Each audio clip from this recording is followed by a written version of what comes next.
So the APR would be the interest rate based on the compounded interest month by month. Right. So there might be a headline interest rate of 4%, but the APR might be slightly higher because there's a compounded amount of interest month on month. So it's broken down. Every month you'll have a fractional amount of that headline interest rate. So on the first month, fractional headline interest rate, let's say it's 4%. It'll be a 12th of 4%, but obviously a 12th of 4% in the second month is going to be slightly more. So there's a fractional increase as the months go by. So because you're compounding. Yeah, so your APR is a slightly higher amount, but effectively it's just the rate of interest that you're paying back the borrower for them lending you the capital in the first place.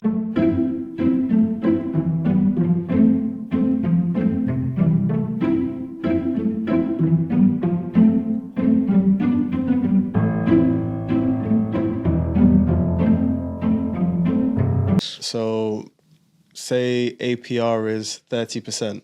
What is your monthly interest? A 12th of 30%. A 12th of 30%. On your debt. So if it's a credit card, that's on your balance. Okay.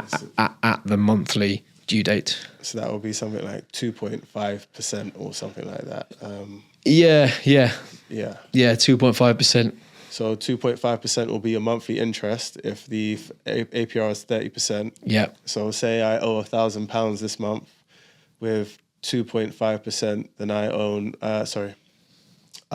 them an extra £25, right? £25 a month. So it'll be £1,025. And if I don't pay that 2.5, if I don't pay anything that month, the next month after that, it will be 2.5% on the £1,025. Exactly. So it increases every month. So I'll be paying interest on the actual interest as well. Yeah. Which is what is compounding interest, right? Yeah, exactly. No, obviously, if you don't pay anything off, then you've also triggered a missed payment. Oh yeah. So, you're creating yourself all sorts of problems there. Yeah, 100%. Okay. But you could have £1,000 as a balance. Yeah. You pay off your minimum amount, which might be, 2%, for example. Yeah. Or it could be more. Let's say you paid off £100, but you've spent 200 extra on top of the 1,000. All of a sudden, you've now got £1,100. Yeah. And every time you're paying this 2.5%, so the interest is getting higher and higher and higher and higher, and you're spending more. So even if you spend only what you pay off each month, then you're going nowhere, and it's still ticking up because you've got this interest that's compounding month on month. So even if I spent £1,000, I had £1,000 debt on my credit card, then the 2.5% will make it £1,025. Yeah. £1,025. Uh-huh. Then I paid 2.5%, which is my minimum payment every month. Yeah.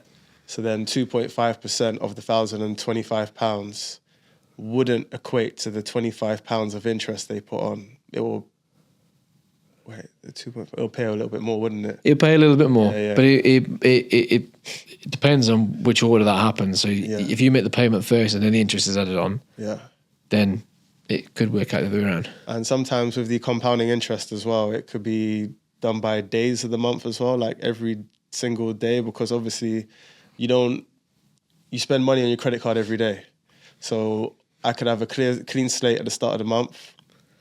By the end of the first week, I've spent £325, and that's how much debt I have. The next week, start of the week, I spend £82. So now that that interest is adding per the day, isn't it?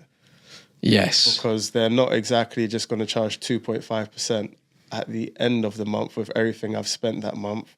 They're going to charge me on literally what I've put in the first week, the £325, and then the £80.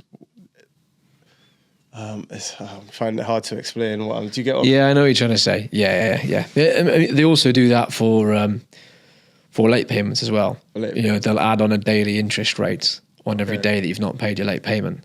Okay. So they've got the functionality to roll up interest on a daily basis as well. It compounds daily as well. Yeah. Basically trying to say. Yeah. Okay. Yeah. Right. So obviously with compounding interest, it's added to your debt and then you pay interest on the new higher total, whatever that is. Then there's the trap of minimum payments, as only paying like minimum payments could possibly keep us in debt for ages. You know, even if we're not even spending on a credit card, we can literally stay in debt for years by just making a minimum payments, depending how much the debt is in the first place, right? Yeah, of course. It's the same principle as paying a mortgage for 30 years. If you can pay it off sooner or not have one at all, you'll pay no interest. Yeah. If you can pay off your credit card every month, so there's no interest payments, then you're only paying back what you're spending. Whereas if you've got a few £1,000s worth of credit card debt and there's an APR of 25-30%, Yeah. if you're not paying that back quickly, but you're just fractionally chipping away at it, what's likely to happen is the interest payment is just going to add on what you've just paid off. Yeah. So you're going to be paying that interest payment for years and years and years and years, losing so much more money than if you were able to never actually clearing the debt. Exactly. And then the credit card company just taking that interest payment as new income every single month. Yeah. So if you're able to clear it off, then of course you're cutting that debt. No more interest payments. You've paid back what you spent.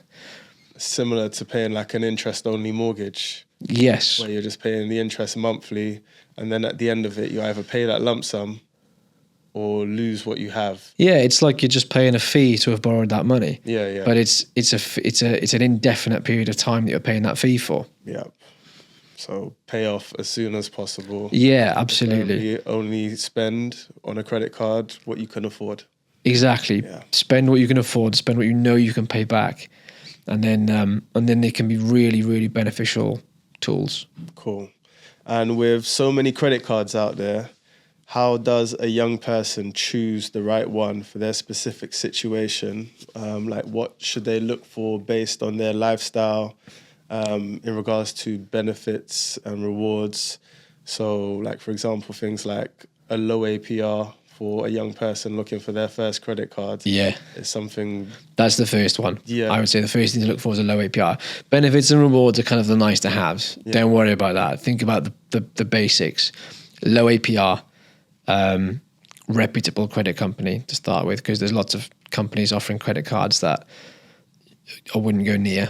So make sure you do your research on the underlying credit company. What's a typical example of a low APR? Anything below 20% is a relatively low APR. Obviously, if you can get it lower than that, great. But credit card APRs typically tend to be quite high. So they tend to be a bit toppier, round about somewhere in the 20s, maybe even 30s. Okay. Depends on your credit score. Of course, you'll get offered lower rates if you've got a higher credit score. So if you go on a credit card sort of comparison page, like a money saving expert, like Martin Lewis's website, that will